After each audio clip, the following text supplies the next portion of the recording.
Quando a gente fala de metodologias de investimento, a gente tem inúmeros exemplos, né? Tem a vertente da análise técnica, tem outras pessoas que acreditam no buy and hold, mas como algo que você simplesmente tenha que buscar ações que estejam muito depreciadas, sem olhar para dividendo.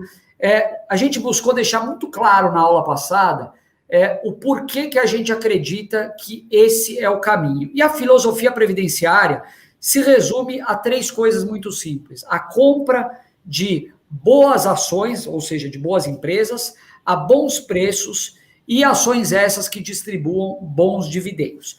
Quando a gente fala de boas empresas, é um pouco difícil para a grande maioria das pessoas falar, poxa, mas o que é uma boa empresa? Então, você pode muito bem olhar para isso daqui. Eu estou aqui com o meu iPhone, eu adoro o meu iPhone, eu acho a Apple uma empresa fantástica e eu acredito que eu vou investir nas ações da Apple porque eu adoro meu telefone. Isso faz sentido? Não faz. Na estratégia previdenciária, não basta você entender que uma empresa é uma empresa boa. Ela pressupõe que essa empresa precisa ser também descontada ou está no momento oferecendo um desconto, porque é justamente isso que vai te trazer um retorno sobre o seu investimento. Quando a gente fala de boas empresas, pessoal, isso daqui, aliás, é um conteúdo que está muito mais detalhado lá dentro do Jeito Barsi de Investir, mas a gente fez questão de tentar trazer para vocês o que compõe essas grandes características de boas empresas. O que é uma boa empresa? Antes de mais nada, né, é uma empresa que apresente resultados sólidos. Por que isso é importante? Quando a gente olha para o dividendo, pessoal, que vai ser aquele fluxo de caixa recorrente pingando na sua conta, a empresa, para ter condições de gerar esse fluxo previsível, estável e, na maioria das vezes, até crescente de dividendos, ela precisa ter resultados sólidos. Nada adianta, por exemplo, você investir em setores cíclicos, em que, em alguns momentos, a empresa tem resultados fantásticos. Posso até dar um exemplo, por exemplo, hoje em dia que a gente está vendo siderúrgicas. Algumas siderúrgicas passaram anos e anos tendo resultados muito prejudicados por conta do ciclo da siderurgia. Então, em um dado momento, você tinha grandes empresas parando altos fornos, tendo prejuízo, tendo que renegociar dívidas. Então, empresas que têm uma característica muito cíclica, elas não conseguem se encaixar na estratégia. Então, resultados sólidos é algo muito importante. Então, resultados bons, robustos e que sejam, de alguma forma, previsíveis, porque no final do dia o teu lucro vai vir, o teu dividendo vai vir do lucro que a empresa está gerando. Segunda característica fundamental, perenidade no negócio. Essa característica, inclusive, a Lu vai até falar um pouquinho mais sobre isso no slide que a gente deixou um pouco mais para frente.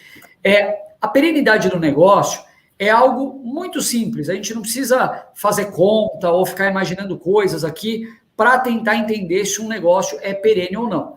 Esse negócio, ele vai existir nas próximas décadas? É capaz que a gente olhe daqui a 100 anos e veja se esse negócio ainda existe? Será que isso vai acontecer? A gente tem hoje vários exemplos na Bolsa de negócios que nasceram há mais de 100 anos e no século passado, ou no século retrasado, inclusive, e a gente vê esses negócios que continuam crescendo em termos de rentabilidade, continuam distribuindo dividendos para os seus acionistas e continuam sendo extremamente relevantes, no sentido de que as pessoas continuam dependendo muito deles. Tem vários novos negócios surgindo por aqui que a gente olha e fala assim, poxa, será que de fato esse é um negócio que vai existir daqui a 5 anos, daqui a 10 anos, ou mais? Existem negócios que vão existir, mas você olha para aquela empresa específica, será que essa empresa vai continuar existindo daqui para frente? Não saberíamos dizer. Então, a gente busca negócios que são perenes e que tem dentro desses setores empresas que a gente acredita que vão ser perenes. Partindo para o próximo, quando a gente fala de consolidação de mercado, Qual que é a característica desses setores que vão continuar sendo perenes e que vão continuar sendo relevantes? Eles são setores que, antes de mais nada, possuem barreiras de entrada relevantes. Então, quando a gente olha, por exemplo, para um setor, vamos dar um exemplo, setor de seguros. É qualquer empresa hoje que consegue montar uma seguradora? Uma seguradora que você vai montar hoje, você consegue ter uma presença relevante, você consegue ter vantagens competitivas duradouras. É muito difícil de você imaginar que você vai montar uma seguradora do zero e vai competir de igual para igual com algumas seguradoras já estabelecidas há mais de 100 anos. Isso é possível? É claro que é possível. Mas essas empresas já conseguiram uma relevância tal que é muito difícil você entrar, conseguir competir de igual para igual, sem uma necessidade de reinvestimento ou de investimento muito grande. Então, a consolidação de mercado é muito importante. Quando a gente olha empresas que estão num segmento que tem um duopólio, um triopólio, enfim, é algo que para a gente é muito atrativo, chama muito atividade, chama muito atenção.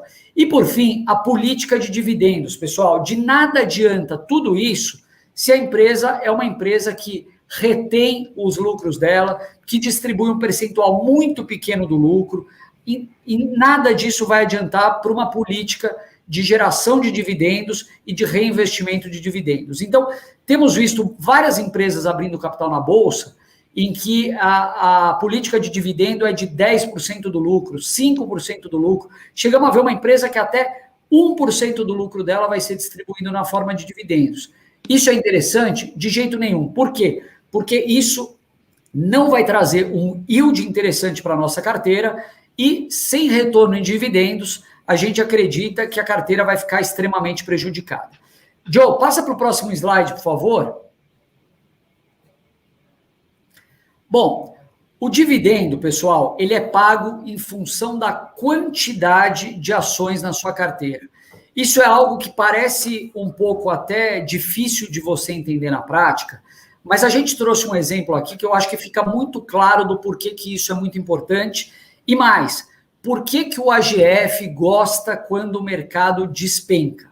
Simplesmente porque quando o mercado despenca, você consegue comprar mais ações com determinado recurso. É aquilo que o Barsi tanto fala, de que quando as ações estão em alta, o meu recurso está em crise. Quando as ações estão em baixa, o meu recurso ele não está em crise. Pelo contrário, ele está vibrando porque existem várias oportunidades que você pode alocar o seu recurso.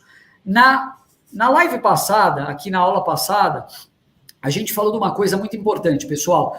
Quando o mercado está muito animado, muitas vezes as ações sobem numa velocidade muito maior do que os seus lucros, né? Quando o mercado está depreciado, é geralmente o contrário. Os investidores começam a precificar um cenário tão ruim no mercado que o preço das ações acaba caindo muito mais do que os lucros dessas empresas. E é aí que a gente gosta. Então, quando a gente olha esse gráfico que está aqui na tela, isso deixa muito claro isso que eu estou tentando explicar para vocês. Imaginem só uma empresa que tem uma cotação de R$10 na bolsa e distribui um dividendo de R$1. Essa empresa vai ter um yield de 10%. Quanto maior for o preço dessa ação, quanto maior for a sua cotação, isso significa que, mantendo o dividendo constante, você vai ter um yield menor, é óbvio. A R$13, essa ação não distribui mais 10%, ela distribui 7,7%. A R$15, ela distribui menos de 7%, 6,7%. Só que o contrário também é verdadeiro. Então, quando você está num cenário de baixa e o lucro da empresa não foi prejudicado, o que acontece? A cotação vai cair e o dividendo mantido ou caindo numa velocidade menor, o que isso te gera? Um yield maior. É nesse momento que você está conseguindo comprar um yield barato e uma quantidade de ações muito maior. Então, sempre que o mercado cai, na nossa opinião, é o momento mais interessante de você olhar para as ações, justamente porque você vai estar comprando um dividendo barato e muito mais ações.